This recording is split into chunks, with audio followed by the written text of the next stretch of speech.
하나님 말씀 보겠습니다. 하나님 말씀 이사야서 32장 9절로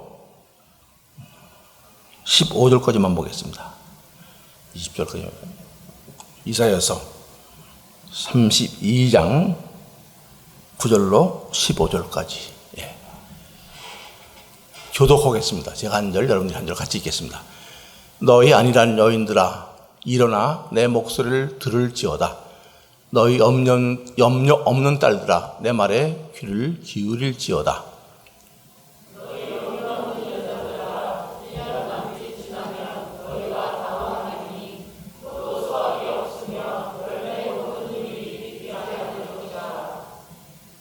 너희 아니란 여자들아 떨지어다. 너희 염려 없는 자들아 당황할지어다. 옷을 벗어 몸을 드러내고 배로 허리를 동일지어다.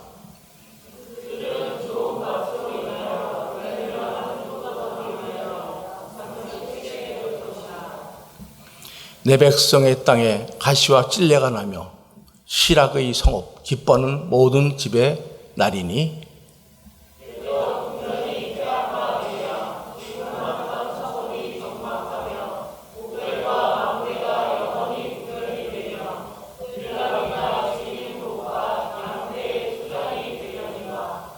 같이 읽습니다.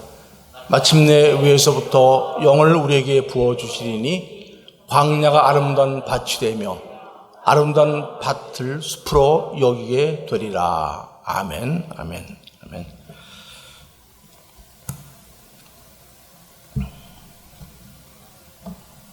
우리 지난주 설교에서 예수님이 세상을 떠나기 전에 아버지께로 돌아갈 때가 됐음을 아시고 근심한 제자들을 위로하시기 위해서 두 가지 약속을 하셨죠. 하나는 약속을 성령을 보내줄 것을 약속하셨고 또 한 가지는 나의 평안을 너에게 주노라. 내가 너에게 주는 것은 세상이 주는 것 같지 않다고 이게 말씀하시면서 요한복음 그 본문을 통해서 우리가 말씀을 들으면서 성령에게 대한 내용들과 또 주님이 주신 평안의 본질이 무엇인가 이런 얘기들을 우리가 말씀 통해서 서로 상기해 보았습니다. 구원받은 성도들은 세상이 주는 평안이 아니라 예수님이 주신 참된 평안을 누리며 사는 사람들입니다. 그렇다면 과연 우리가 우리 현실의 삶 속에서 누리는 평안의 근거는 무엇일까요? 한국기독교목회자연합회에서는 한국인의 종교생활과 의식조사라는 주제를 가지고 글로벌 리서치에 의뢰하여서 설문조사를 실시한 적이 있습니다. 이 질문을 받은 1000명의 그 성도들의 설문조사에서 다음과 같은 결과가 나왔습니다. 결과를 보기 전에 한번 제가 물어보죠. 그 질문은 이겁니다. 당신이 신앙생활을 하는 이유가 무엇인가? 다시 말하면 예수를 믿는 이유가 무엇입니까? 이런 질문이었습니다. 여러 가지 내용들이 있었지만 핵심 질문이 그것이죠. 여러분들이라면 이 질문에 어떻게 대답하시겠습니까? 여러분들이 신앙생활을 하고 교회에 출석하는 이유가 무엇입니까? 한번 생각해 보세요. 아주 단답형으로 본인들이 무엇 때문에 오나? 친구가 그리워서? 아니면은 염려 근심이 있어서? 아니면은 믿음을 위해서? 여러 가지 답변들이 있겠죠. 과연 이 1000명의 사람들, 성도들은 이 질문에 어떻게 대답하였을까? 한번 영상을 보시기 바랍니다.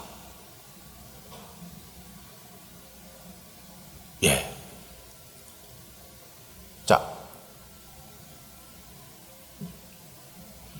대답이 나오죠. 첫째가 무엇이냐면 마음의 평안을 얻기 위하여 38.8%, 구원과 영생을 얻기 위하여 31.6%, 건강, 재물, 축복을 받기 위하여 18.5%, 가족의 권유 때문에 7.7%, 신도들과의 친교를 위해서. 사람이 그리워서 나오는 것이죠. 3.5% 이렇게 답변했습니다. 성도 여러분, 이런 결과를 보면서 뭔가 잘못되어 있다는 것을 우리는 발견할 수 있게 됩니다. 무엇이겠습니까? 한번 무엇이 잘못된지 한번 보세요. 무엇이 5가지 순서대로 나오는데, 그 퍼센테이지 순서로 나오는데 무엇이 잘못됐을까? 답이 나왔겠죠? 기독교 힘들리는 구원과 영생입니다. 그렇다면 당연히 구원과 영생을 얻기 위해서가 압도적으로 단연 가장 많은 퍼센트가 나왔어야 하지 않겠습니까? 구원과 영생을 얻은 성도들이 살면서 누리게 되는 것은 분명 주님의 주신 참된 평안입니다. 그런데 이 구원을 삶의 최선 목표로 두고 있는 성도가 단지 30% 정도밖에 되지 않는 것을 보고 우리는 놀라지 않을 수 없습니다. 1998년도 조사에서는 구원과 영생을 얻기 위해가 47%가 됐습니다. 또 1990년대는 훨씬 넘었습니다. 60% 정도, 50에서 60% 정도를 이렇게 고백을 했던 것을 볼 수 있습니다. 그러나 세월이 갈수록 구원과 영생을 얻기 위하여 교회에 나온다는 숫자는 그렇게 많지 않고 점점 줄어들고 있는 것을 우리가 볼 수 있습니다. 나머지 70% 정도는 마음 평안을 얻기 위하여 또는 건강, 재물, 축복을 얻기 위하여라는 이 현실을 보면서 여러분은 어떤 생각을 하게 되네요. 물론 마음의 평안을 누리게 해요. 주님 믿음으로 마음의 평안을 누리게 되는 것은 틀림없는 사실이죠. 그런데 그 답만 있는 게 아니고 구원과 영생을 얻기 위하여 그런 예문이 있어서는 불구하고 그렇게 고백한 사람이 있다는 사실은 그저 단지 구원과 영생을 얻어서 누리는 그런 참된 마음의 평화보다는 세상에 주는 그런 세상에서 얻을 수 있는 그런 평안을 얻기 위해서 나오는 사람이 많지 않나, 이런 생각을 우리가 아니할 수가 없습니다. 오늘 우리가 택한 이사야서의 본문, 예수님 목적이 그저 아무 염려 없이 마음의 평안이나 얻기 위한 것으로 만족해하면서 참으로 아니라고 나태한 삶을 사는 이 시대 많은 교인들의 심상태, 영적 상태와 비슷한 경우에 대한 그런 말씀이 오늘 본문에 말씀드립니다. 제가 말하기를 많은 교인들의 심상태 이렇게 얘기했습니다. 많은 성도들 말을 안 하고 교인들, 그냥 처치 멤버로서 이렇게 말을 했습니다. 여러분들, 교인과 성도는 근본적으로 다르죠. 성도는 거룩함을 입어 거룩한 삶을 사는 그런 구별된 그런 사람들 성도라고 얘기합니다. 교인은 또 의미가 좀 다르죠. 물론 성도도 교인 중에 한 사람입니다. 그런데 성도가 아닌 교인은 그저 주일 되면은 성도들과 신도들과의 친교를 위해서 그런 나온 사람도 있고, 또 마지못해서 가족 권위 때문에 끌려다 나온 사람도 있고, 또는 건강 무슨 문제가 있기 때문에 혹시 교회 가면은 그런 걸 해결할 수 있지 않을까, 이런 것 때문에 나오는 사람도 있다는 그런 말씀이죠.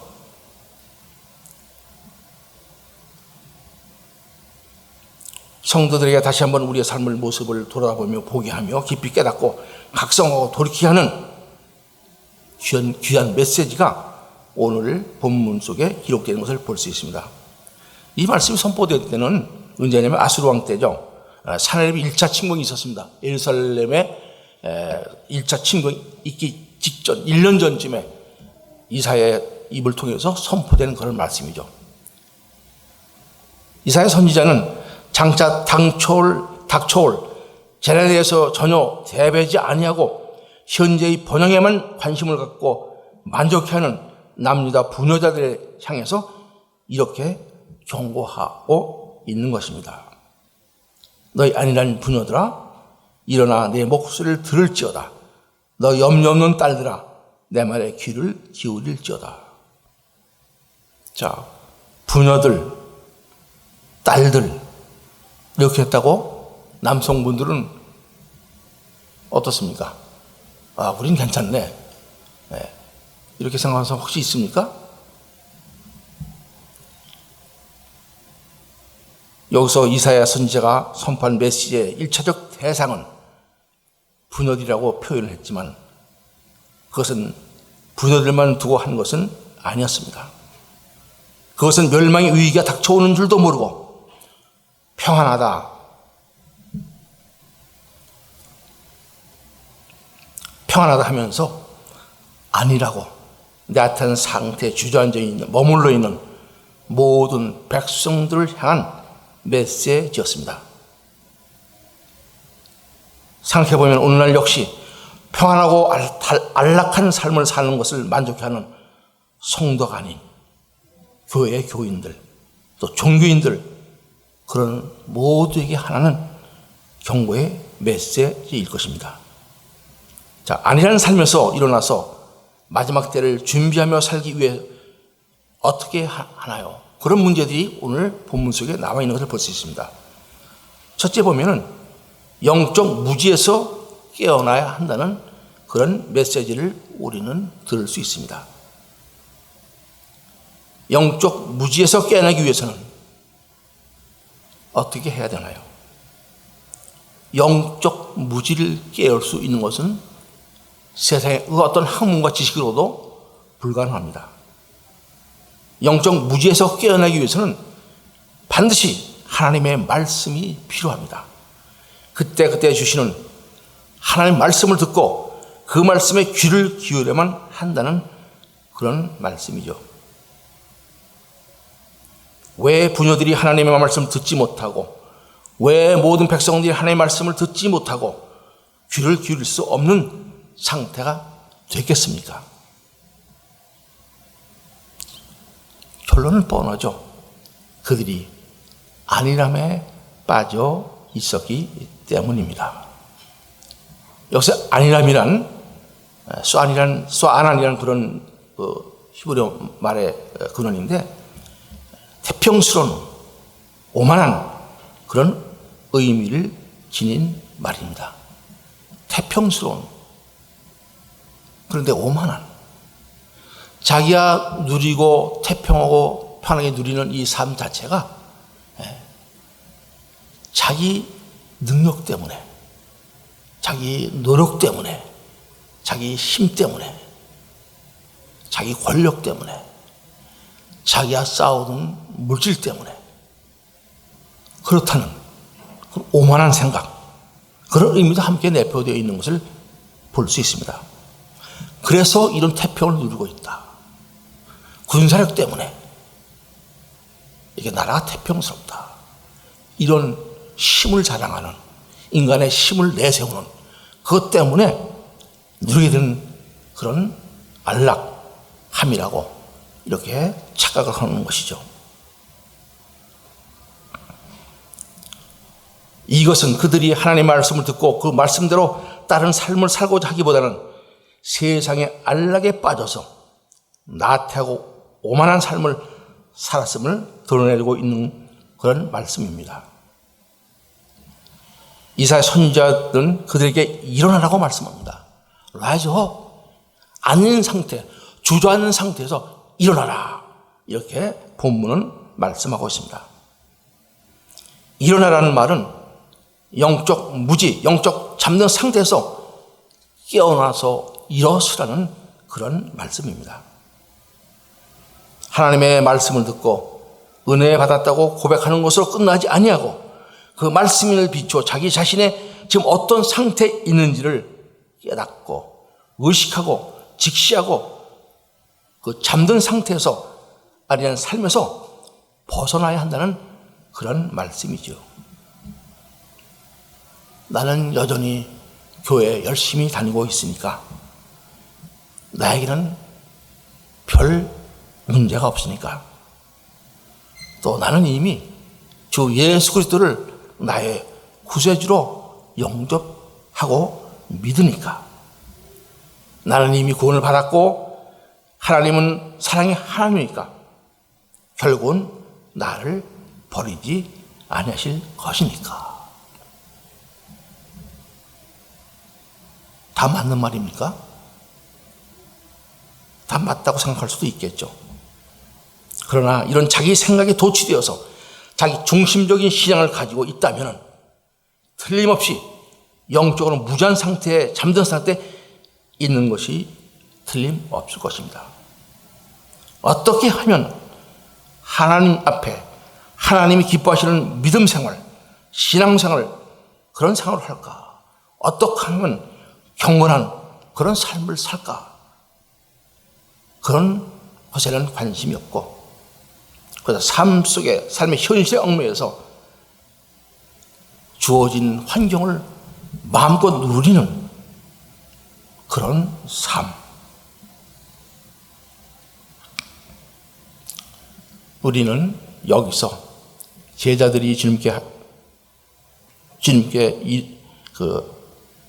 던졌던 질문을 떠오르게 합니다. 주여, 구원을 얻는 자가 적으니이까? 구원을 얻는 자가 적으니이까?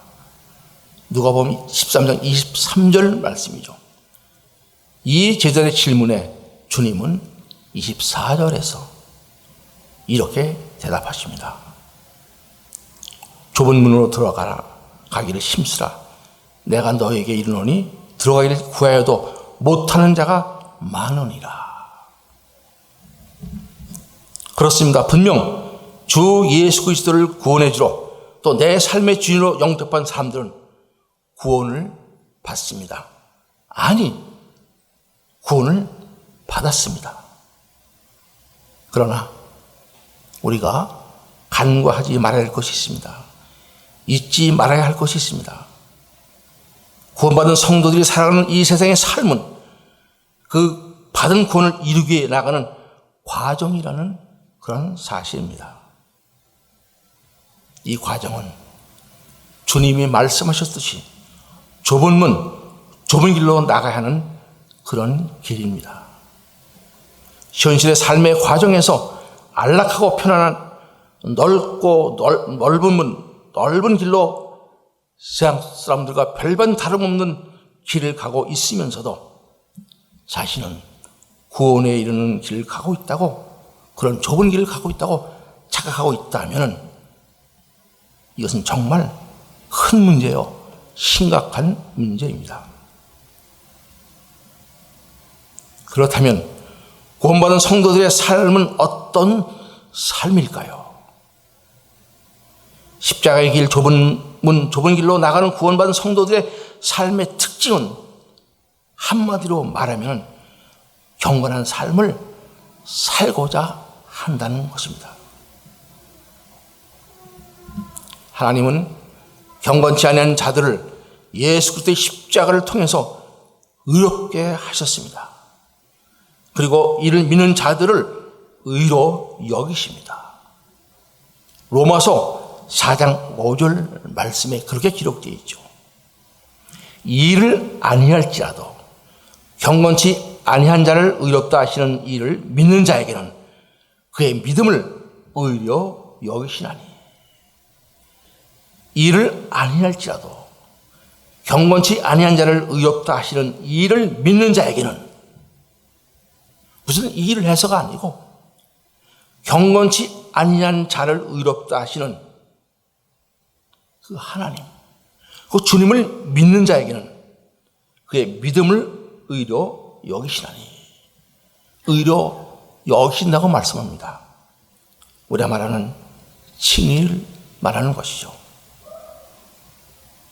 디도서 2장 12절에서는 이렇게 말씀합니다.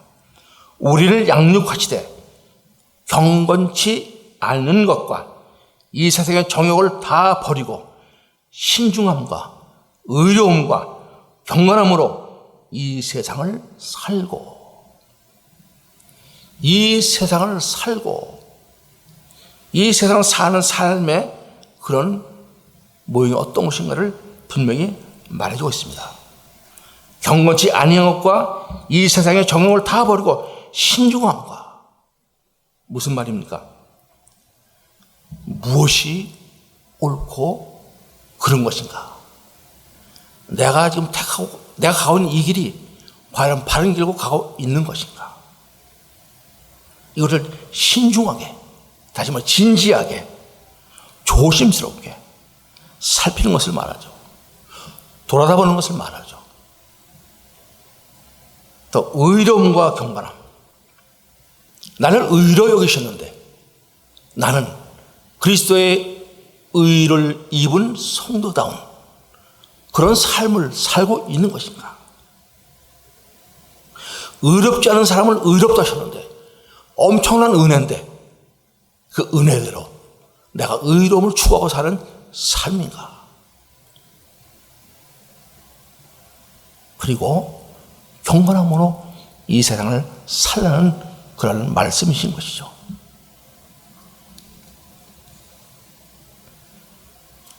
우리가 모두 잘 알다시피 구원받은 성도들 향해서 빌립보서 2장 12절에서는 이렇게 말씀합니다. 한번 같이 읽어보죠. 그러므로 나의 사랑하는 자들아, 너희가 나 있을 때뿐 아니라 더욱 지금 나 없을 때에도 항상 복종하며 두렵고 떨림으로 너희 구원을 이루라. 어떻게 보면 너무나 우리가 잘 알고 있으면서 또 마음에 은근한 부담을 주는 그런 말씀이 되기도 합니다. 여기서 두렵고 떨림은 노예적인 공포심에서 주어지는 것이 아닌 신앙의 경건하고도 건전한 경외심을 가리키는 그런 말입니다. 이런 두렵고 떨림은 하나님의 말씀에 귀를 기울이고 자신의 죄성을 발견하게 되고 자신의 힘으로는 아무것도 이룰 수 없다는 것을 스스로 깨닫게 될 때 오게 되는 그런 것이죠. 켈빙은 너희 구원을 이루라 이런 말을 받은 바 구원을 끝까지 잘 간수해야 된다고 해석을 했습니다. 이미 받은 바 구원을 최종적으로 끝까지 잘 간수해야 한다고 이렇게 말씀합니다. 옳은 말씀이죠.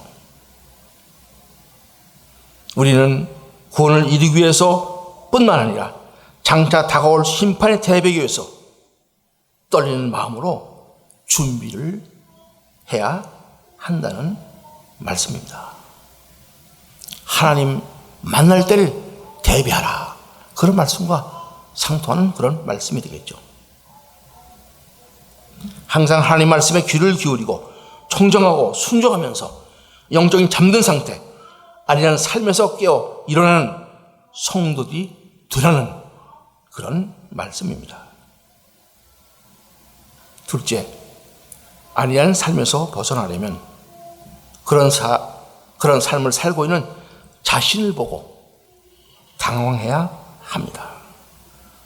오늘 본문 11절 이렇게 말씀하죠. 너희 염려 없는 자들아 당황하여 할지어다 라고 말씀한 것을 주목해 보시기 바랍니다. 이 말은 그동안 하나님의 말씀에 귀를 기울이지 않고 세상에 아니란 삶, 편안한 삶을 누리는 삶에 빠져 살던 내 모습을 보면서 이렇게 살다가는 호련히 멸망이 임하게 되는 것이 아닐까 하는 그런 사실을 직시하고서 당황하며 근심하며 그 대책을 강구하는 준비하는 그런 삶을 살라는 그런 말씀이죠. 어차피 한번 해병은 영원한 해병이니까 한 번 받은 구원은 영원한 것이니까 이제는 마음의 평안이나 누리며 좀 안락하고 편안히 살고자 하는 했던 그런 잘못된 그런 믿음이 있었다면, 그런 신앙이 있었다면 이렇게 살다가는 구원을 잃을 수도 있다는 사실을 깨닫고 근심할 수 있는 성도라면 그 근심은 참으로 유익한 근심이 될 것입니다. 잊지 마시길 바랍니다. 그런 근심은 구원의 확신이 없거나 또 믿음이 흔들려서 생겨야 되는 것이 아니라 확실한 구원을 이르게 오히려 산 믿음, 구원의 확신에 이르는 그런 성령에 의해 주어지는 그런 근심인 것입니다. 이런 근심이 있을 때 우리의 모습을 발견하고 그로 인해서 당황하고 절망하는 것이 아니라, 그것으로 끝나는 것이 아니라, 주저앉는 것이 아니라, 그동안 안일하게 신앙생활을 하면서 우리에게 주신 구원을 등한해 여겼던 그런 우리의 모습에서, 그런 죄에서 돌이켜 하나님 앞으로 진정한 모습으로 나오는 것입니다. 뿐만 아니라 구원을 간절히 사모하면서 구원을 이루기 위해 최선의 삶을 다하는 삶을 살게 됩니다. 고린도후서 7장 10절과 11절 말씀을 함께 한번 봉독해 보겠습니다. 고린도전서 7장 10절과 11절 말씀. 자, 한번 읽어보죠. 하나님이 뜻대로 하는 근심은 후회할 것이 없는 구원에 이르게 하는 회개를 이루는 것이요, 세상 근심은 사망을 이루는 것이니라. 봐라, 하나님 뜻대로 하게 한 이 근심이 너희를 얼마나 간절하게 하며, 얼마나 변증하게 하며, 얼마나 분하게 하며, 얼마나 두렵게 하며, 얼마나 사모하게 하며, 얼마나 열심히 있게 하며, 얼마나 바라게 하였는가. 너희가 그 일에 대하여 일체 너희 자신의 깨끗함을 나타내었느니라. 근심을 하다 봤더니, 내가 잘못된 것을 발견하고 근심을 하다 봤더니 그 근심에 벗어나기 위해서 간절히 매달립니다. 하나님, 나 이런 상태로 살아왔는데, 나도 모르게 습관에 빠져 살아왔는데 간절하게 하나님의 그 뜻을 구하게 되죠.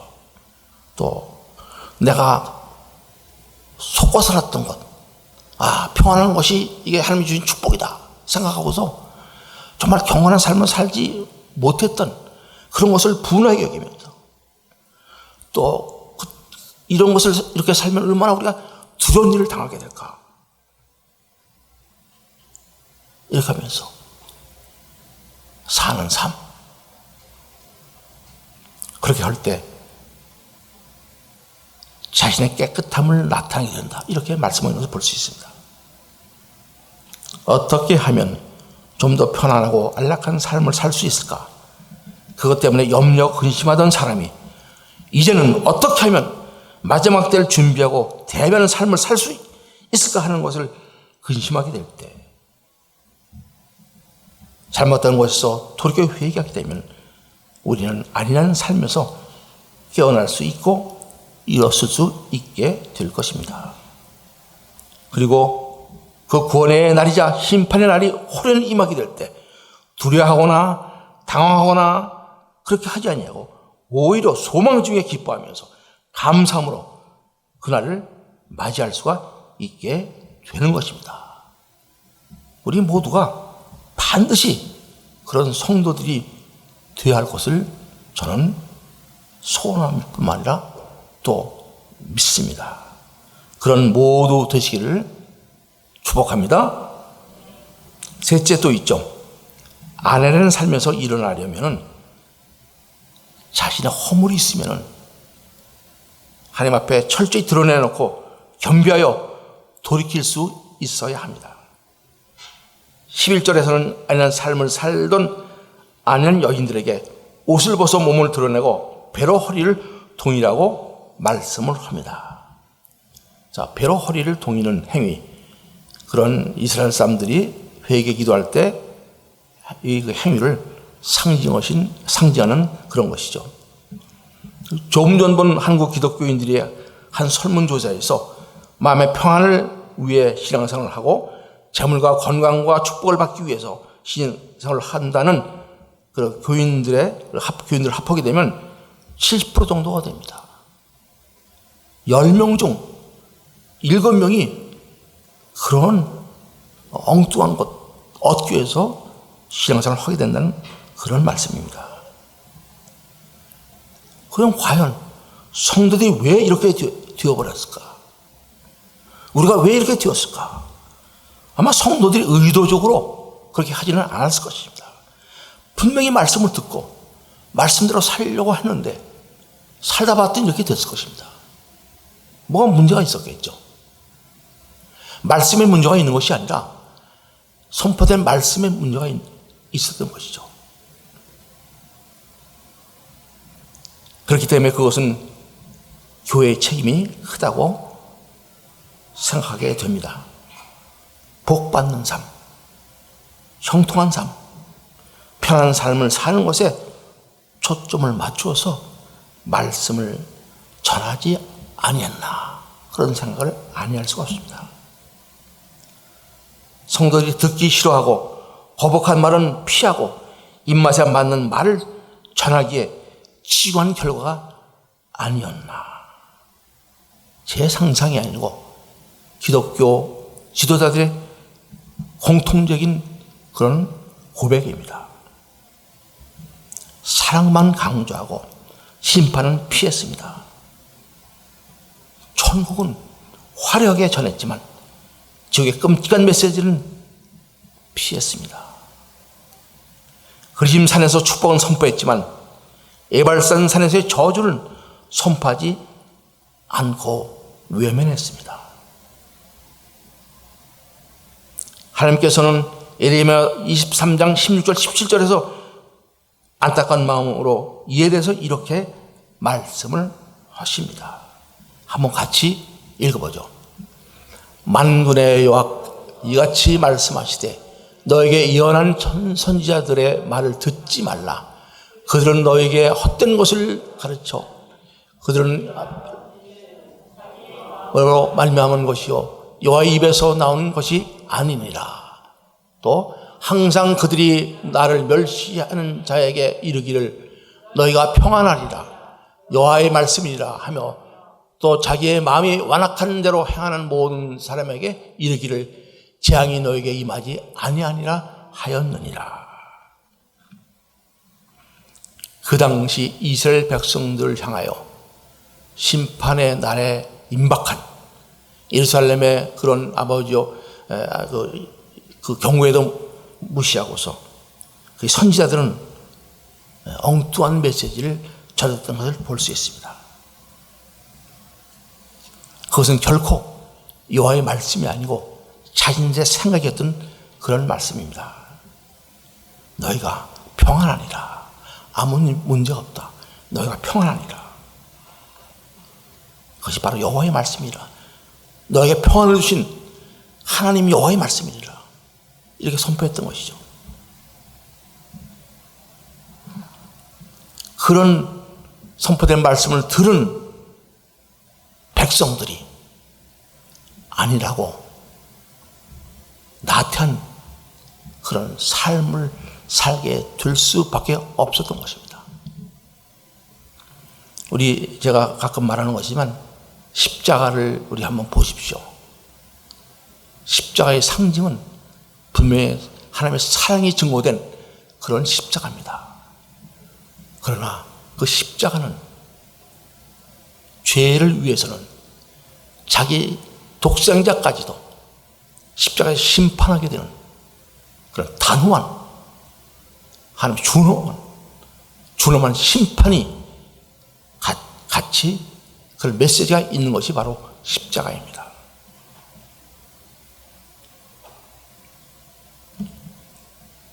이제 그동안 걸치고 있던 헐시된 평안의 옷을 벗고 우리의 수치와 허물을 있는 그대로 하나님께 아뢰면서 배로 허리를 동이고 회개하고 돌이켜야 할 때라고 생각을 합니다.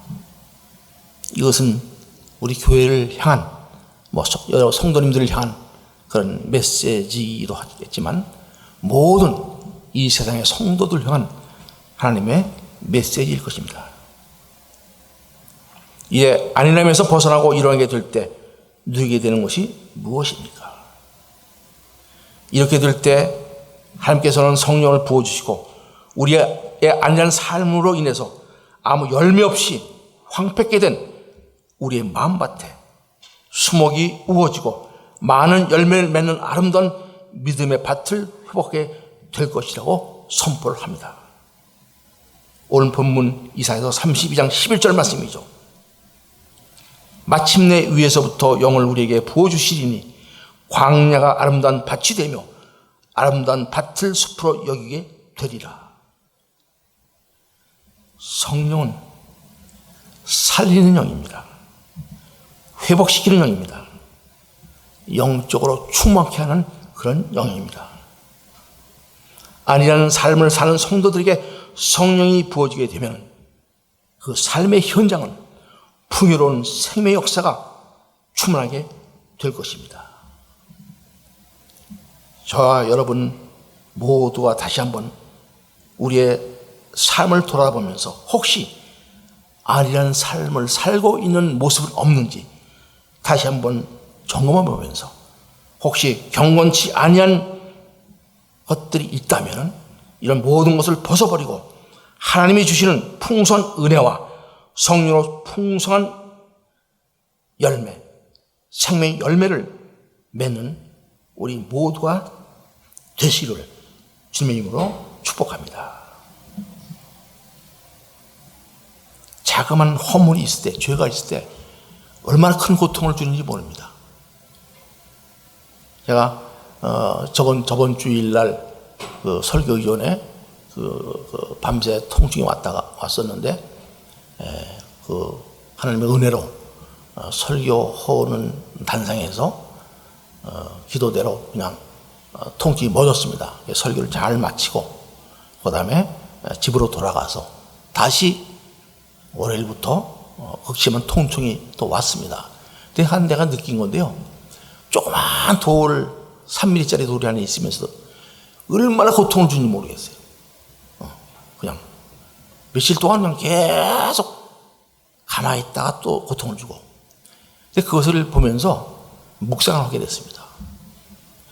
조그만 돌 때문에 주는 고통이 이렇게 심한데 죄 때문에 우리가 받게 되는 고통이 얼마나 클까? 얼마나 큰 것인가? 이게 실감이 되는 거예요. 이 돌을 빼내야지 참된 마음의 평화가 있을 텐데, 고통이 있을 텐데. 마찬가지죠. 좁쌀할 만한 그런 돌 때문에 받는 고통. 해낼 수 있는 많은 죄 때문에 받는 고통. 육신적인 고통은 아니죠, 그것은. 영적인 고통. 근데 그것을 돌을 빼내듯이 죄를 제거해야만 평안함을 얻을 수 있습니다. 기도하면서 말씀 보기 직전에 집사람과 같이 돌이 빠져나왔어요. 체크할 때는 안 보였는데 무심코 그 돌을 발견했습니다. 기념으로 그걸 제가 가지고 있어요. 왜냐면은 그 돌이 중요한 게 아니라 요 조그만 돌이 이런 고통을 주는 거야. 그래서 이 말씀을 생각하게 된 것이요. 우리가 또 하나 은혜 받는 게 있는데 그 돌이 나와서 기도 부탁을 했죠. 기도의 능력을 제가 아니까 부탁을 했는데 기도를 열심히 했어요. 한국에서까지 기도를 그러더라고요. 이 돌이 빠져나오자 첫 마디가 다 할렐루야. 하나님께 영광을 돌리더라고요. 기도를 응답하신 하나님께 영광을 돌려. 작은 돌 하나 때문에 난 고통을 받았지만 이 육신 때문에 이런 일에 합심해 기도하면 하나님이 역사하시고 영광을 받으시는구나. 이건 설교로 받은 은혜가 아니에요. 고통 중에 받았던 은혜입니다. 다 할렐루야. 우리 성도님들도 그 카톡을 보냈어요. 할렐루야, 목사님 축하합니다. 뭐 축하받을 일인지 모르지만 할렐루야. 우리 참정교회 정말 기도원 교회가 됐으면 좋겠어요. 어저께 주일학생들 교사 모임이 있었습니다. 겸 우리 영은 형제 가정 송별 모임도 있었는데 기도를 하는데 얼마나 뜨거운지 모르겠어요. 주님께 온 사람들이 들어왔다가 감히 못 들어오고 문 닫고 나갔어. 그 기도에 열기가 있어요. 그래서 우리 교회가 여기까지 세워진 것, 많은 교회들이 문을 닫고 많은 교회들이 힘들어하고, 그런데 이런 어려운 상황 속에서도 좋은 성도님들 모여서 뜨겁게 기도하면서 서로 사랑하고 이렇게 하는 것을 보면서 정말 소망이 있구나, 그런 생각을 하게 됐습니다. 이게 하나님이 주신 은혜죠. 우리 함께 기도하면은 하나님 역사하십니다. 기도가 필요한 것이죠. 우리가 서슴지 말고 기도 제목 있으면은 꼭 올려주시길 바랍니다. 주보도 이제 좀 새롭게 해야 될 것 같아요. 주보에서도 좀 자세하게 우리 교인들의 동정을 살피면서 정성스럽게 해서 주보 한 장 보고서 기도할 수 있는, 이렇게 좀 해야 되겠다, 그런 마음을 주셨습니다. 작은 일 하나 때문에 나는 고통을 받았지만은 많은 사람들에게 기도했더니 회복됐다는 그런 놀라운 메시지를 듣고, 또 모든 입에서 할렐루야 하나님을 찬양하는 그런 모습을 보면서 우리가 정말 경건한 삶을 살아서 하나님이 찬양을 받으시고 영광을 받으시는, 먹든지 마시든지 무엇이든지 하나님 영광을 살 수 있는 그런 저와 여러분 되는 그런 복된 우리 참정교회 되시기를 간절히 축원합니다. 이제 잠시 기도하겠습니다. 사랑과 은혜가 풍성하신 하나님 아버지, 이 시간 하나님의 은혜의 말씀, 정말 일주일 동안 묵상하고 끝날 얘기가 아니라 평생을 우리가 시때때로 기억하면서 우리 삶을 돌아볼 수 있는 귀한 말씀을 주시니 감사를 드립니다. 우리가 어느 곳에 무엇을 하든지 늘 하나님의 인도함 속에 있게 도와주시고, 하나님이 우리에게 주셨던 그 구원의 길, 좁은 길, 좁은 문의 길을 걸어갈 수 있는 그런 우리 모든 성도들 될 수 있도록 도와주시고, 그 좁은 문, 좁은 길에 걸어가는 길이 결코 고통이 아니라 참 평안을 누리는 길임을 체험하며 확신할 수 있는 그런 복된 성도들 될 수 있도록 도와주시옵소서. 세우신 교회를 기억해 주시고 하나님 아버지 축복하시옵소서. 이 교회를 통해서 더 많은 영혼들이 아버지와 주님께 돌아오며 자라나는 모든 자녀들이 하나님이 쓰시는 귀한 일꾼들로서 이 세상에 빛의 복음을 전할 수 있는 그런 사명을 지닌 그런 자녀들, 많은 사람이 칭송을 받으며 하나님 기뻐하시는 그런 자녀들로 양육할 수 있는 교회 될 수 있도록 인도하여 주시옵소서. 주께 삼켰을 믿사올 때 살아계신 주 예수 그리스도 감사하며 기도드리옵나이다. 아멘. 우리 다 같이 일어나서 찬송 부르시고